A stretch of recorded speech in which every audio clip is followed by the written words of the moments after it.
मेरा बच्चा है अब्दुल करीम, 13 साल उम्र है इसकी। ये यहाँ दावत इस्लामी के मदरसे में 4-5 माह से ज़ेर तालीम था। हमारी ख्वाहिश थी कि दीनी तालीम का ज़ेवर इसको नसीब हो, लेकिन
आज जो है ना ऐसी अफसोसनाक सुबह खबर मिली कि आपका बच्चा जो है ना बिल्डिंग से, मदरसे की बिल्डिंग से गिरकर जो है ना जाँ बहक हो गया है।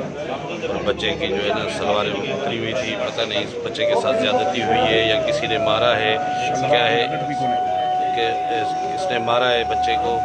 ये इन्वेस्टिगेशन होनी चाहिए। हज़ारों बच्चे ऐसे तालिब इल्म में जो पढ़ रहे हैं उनके साथ क्या होता है, क्या करते हैं। मदरसे का जो है मौज़न वो कह रहा है कि आपके बच्चे ने नशा किया हुआ था। भाई, आपके मदरसे में दीनी तालीम दी जाती है या कोई नशावर चीज़ भी होती है कि बच्चे हमारे को किसने दी, कहाँ से लाया, क्यों मिली उसको ये चीज़ जो है ना नशावर चीज़, उसने किसने खिलाई, क्यों दी इसको। ये तहकीक होनी चाहिए, पुलिस इन्वेस्टिगेशन करे। ये हमारे साथ इंसाफ और वालिदैन के बच्चे तालीम कर रहे हैं हासिल, तो उनके साथ भी इंसाफ हो।